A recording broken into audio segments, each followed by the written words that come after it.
Asia के सबसे बड़े स्लम एरिया धारावी में चुनावी माहौल क्या है, वहां के लोगों से उनकी परेशानियों और मुद्दों पर सहयोगी आनंद सिंह ने चर्चा की। सुनिए। इंडिया न्यूज के वोट यात्रा में आज हम मौजूद हैं मुंबई की धारावी विधानसभा सीट में। और धारावी विधानसभा का नाम लेते के साथ ही जो सबसे पहले एक तस्वीर उभर कर आती है वो है यहाँ के स्लम्स, क्योंकि धारावी के लिए कहा जाता है कि ये विश्व में one of the biggest slums है, जहां पर डेंसली पॉपुलेटेड एरिया है। यहाँ का करीब 2.9 किलोमीटर के एरिया में ये असेंबली जो धारावी है वो स्प्रेड है और उसमें करीबन 10 लाख लोग रहते हैं। और इतनी घनी आबादी में करीब हर प्रति किलोमीटर पे यहाँ करीब 2,77,000 लोग यहाँ रहते हैं। तो ऐसे में धारावी की सीट 2024 के भी विधानसभा चुनाव में महत्वपूर्ण है, क्योंकि इस सीट से इस बार ज्योति गायकवाड़, जो कि कांग्रेस की जो 4 टाइम की यहाँ एमएलए रह चुकी हैं, वर्षा गायकवाड़ उनकी छोटी बहन है। और इनके पिता एकनाथ गायकवाड़ भी इस सीट से पहले 3 बार एमएलए रह चुके हैं और वो मुंबई से पहले इससे 4 बार सांसद भी रह चुके हैं। तो ज्योति गायकवाड़ इस बार अपना पॉलिटिकल डेब्यू कर रही हैं धारावी की सीट से, क्योंकि धारावी की जो सीट है वो रिजर्व्ड सीट है एससी कैटेगरी में। और यहाँ पर पहले से ही 1980 से लगातार हम देखते आ रहे हैं किस तरह से कांग्रेस का बोलबाला इस सीट पे रहा है, क्योंकि 1995 से 99 के बीच में ही सिर्फ एक बार शिवसेना ने इस सीट पर जीत दर्ज की थी। उस वक्त बाबूराव माने ने इस सीट को जीता था, मगर लगातार उससे पहले एकनाथ गायकवाड़ ने इस सीट को जीता था। फिर उसके बाद उनकी बेटी 4 बार वर्षा गायकवाड़ यहाँ से चुनाव जीत चुकी हैं। और अब वो चूंकि संसद में जा चुकी हैं लोकसभा का चुनाव जीतने के बाद, 2024 के लोकसभा चुनाव जीतने के बाद, तो ऐसे में इस सीट से फिर से कांग्रेस ने गायकवाड़ के परिवार से ही एक और सदस्य को मैदान में उतारा है ज्योति गायकवाड़ के तौर पे।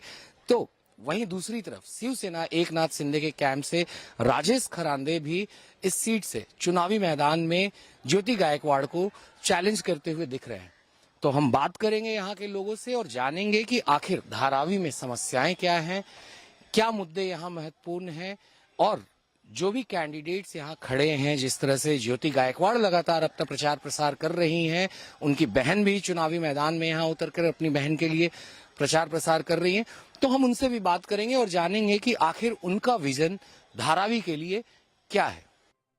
अभी हम मौजूद हैं मुंबई के धारावी में, और मुंबई के धारावी का ये जो इलाका है अपने आप में अपने अंदर वो काफी चीजों को समेट के रखे हुए है। जिस तरह से मैं अभी जहां बैठा हूं, तो यहाँ पर ये मेकअप बॉक्स को बनाने की एक छोटी सी फैक्ट्री है। और आप यहाँ पे देख सकते हैं किस तरह से जो कारीगर हैं लगातार वो अपना काम कर रहे हैं। ये जो छोटे छोटे मेकअप बॉक्स होते हैं वो यहाँ तैयार की जा रही है, और लगातार जो कारीगर हैं यहाँ पे जो इसको बनाने में लगे हुए हैं वो अपना कार्य कर रहे हैं। आप देख सकते हैं किस तरह से वो इसको रेडी कर रहे हैं, और ये फिर यहाँ से बाजार में जाएगी।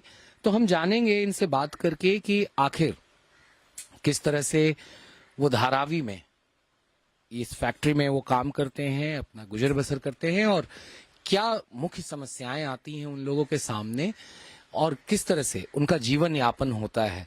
तो हम बात करेंगे और जानेंगे कि आखिर क्या क्या समस्याएं हैं लोगों की यहाँ पे। आपका नाम? मोहम्मद शब्बीर। शब्बीर जी, ये छोटी सी फैक्ट्री है, यहाँ पे मेकअप बॉक्स आप लोग बना रहे हैं। चूंकि ये मेकअप बॉक्स तैयार किया जाता है, तो धारावी का ये जो इलाका है, तो यहाँ पे काफी इस तरह की फैक्ट्रियां हैं। तो आप लोग कितने साल से यहाँ काम कर रहे हैं? यहाँ लगभग 14-15 साल से। अच्छा जी।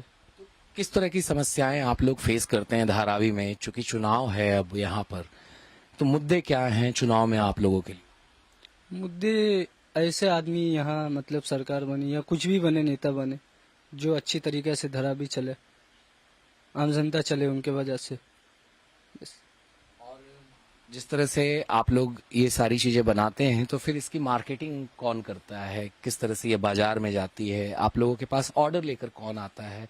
और कितनी आप लोग कमा लेते हैं यहाँ पर, ताकि आपका जीवन यापन हो पाए? यहाँ ये तो सेठ लोग जानेंगे क्या है नहीं है मार्केट का।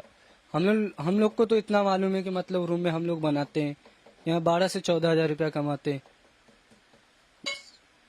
हाँ। क्या चाहते हैं जो नई सरकार बनकर आए, तो उनसे क्या उम्मीदें हैं आप लोगों को? चूंकि धारावी को लेकर सारी पार्टियां तमाम वादे करती हैं यहाँ पे कि हम सुविधाएं देंगे लोगों को, हम उनकी जिंदगी को बेहतर बनाएंगे, तो पिछले 10-14 साल में आपने क्या देखा?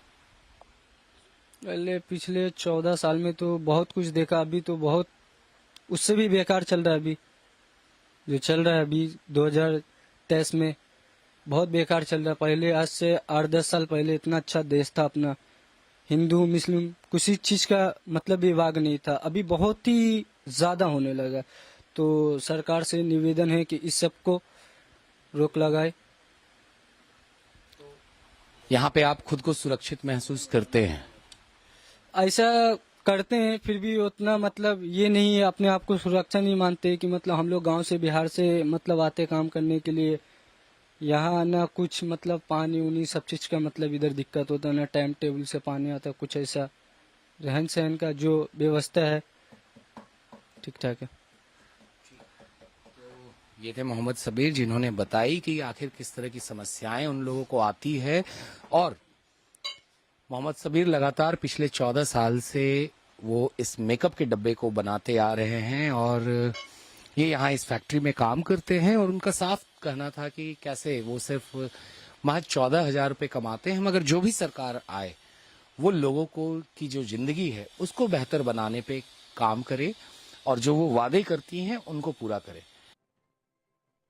अभी हम मौजूद हैं मुंबई के धारावी विधानसभा सीट पे, और मुंबई की धारावी की सीट काफी महत्वपूर्ण हो जाती है क्योंकि ये विश्व का एक सबसे बड़ा स्लम कॉलोनी है जो मुंबई के में बसा हुआ है। करीब 1884 में धारावी में लोग यहाँ पर इकट्ठा होने शुरू हुए थे, और उस समय जब इंडस्ट्रीज आ रही थी तो धीरे धीरे लोग यहाँ पर आकर बसने लगे। और उसके बाद लगातार जो धारावी की आबादी है वो बहुत तेजी से बढ़ी। भारत के आजाद होने के बाद भी यहाँ पर लोग आते रहे क्योंकि यहाँ पे काफी फैक्ट्रियां आई, काफी इंडस्ट्रीज बनी धारावी के आसपास वाले क्षेत्र में। और उसके साथ ही साथ यहाँ पर उन फैक्ट्रियों में काम करने के लिए लोग भी यहाँ आकर धीरे धीरे बसने शुरू हो गए। और आप देख सकते हैं कि किस तरह से यहाँ छोटे छोटे कमरे, कितने छोटे छोटे घर हैं जिनमें लोग अपना गुजर बसर करते हैं। यहाँ की गलियां भी बहुत पतली होती हैं धारावी की। तो ऐसे में हम बात करेंगे धारावी के लोगों से और जानेंगे कि 2024 का जो विधानसभा का चुनाव है उससे इनकी क्या उम्मीदें हैं, क्या मुद्दे हैं धारावी के लोगों के आखिर। क्योंकि लगातार जो भी सरकारें आती हैं वो हर बार ये वादा करती हैं कि अगर वो चुन कर आएंगी तो धारावी का पुनर्विकास होगा और जो लोगों का यहाँ पे रहने का एक लाइफस्टाइल है उसमें भी काफी बदलाव होंगे। तो यहाँ पे काफी महिलाएं हैं जिनसे हम बात करेंगे और जानेंगे कि आखिर धारावी के मुद्दे क्या हैं। मैडम, आपका नाम? मेरा नाम श्रुति दामोदर है। श्रुति जी, धारावी अलग पहचान है धारावी की, सबसे बड़ा स्लम कहा जाता है विश्व में। तो ऐसे में लोगों की समस्याएं भी यहाँ पे काफी हैं। तो मुख्य समस्याएं धारावी की क्या है? मुख्य समस्या यहाँ की है जो अभी जैसे आप बोलोगे स्लम है, तो स्लम में समस्या क्या होती है? पानी की होती है, नाली की होती है, और सबसे बड़ी समस्या होती है बाथरूम की होती है। तो वो सब समस्या यहाँ पे है। अब वो अगर जो आमदार रहेंगे या नगर सेवक रहेंगे, उन्होंने वो समस्या हमारी सॉल्व करनी चाहिए। बट कब तक हम स्लम में रहेंगे, कब तक ये समस्या से जूझे रहेंगे? हमको तो हमेशा के लिए यहाँ पे नहीं रहना है, तो वो थोड़ा सोचना चाहिए, लोगों के बारे में सोचना चाहिए। लगातार जब भी सरकारें बनती हैं, कोई भी पार्टी का सरकार आती है तो वो वादे करती हैं कि चुनाव के बाद वो ये काम करेंगे, वो काम करेंगे।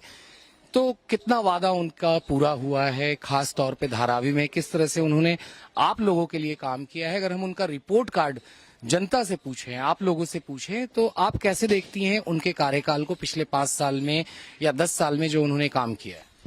अभी मुझे बोलने की जरूरत नहीं है, आप थोड़ा एरिया में आप आजू बाजू में देख लोगे तो आपको पता चलेगा कि कितना काम हुआ है यहाँ पे और किस प्रकार का काम हुआ है। तो जो भी नई सरकार बनेगी तो उससे आपकी क्या उम्मीद है? बस हमको स्लम में नहीं रहना है, डेवलप हो रहा है, कोई अदानी करे, अंबानी करे, कोई भी करे, बट हमको धारावी डेवलप करे और हमको धारावी में घर दे। तो हम और भी महिलाओं से यहाँ बात करेंगे और जानेंगे कि आखिर धारावी के मुद्दे क्या हैं। आपका नाम? नंदा बानी। नंदा जी, क्या मुद्दे हैं आप लोगों के यहाँ पे? हम भी यही चाहते हैं कि हमारे धारावी में हम लोग को रूम मिले, पानी का इसका सब व्यवस्थित हो जाए।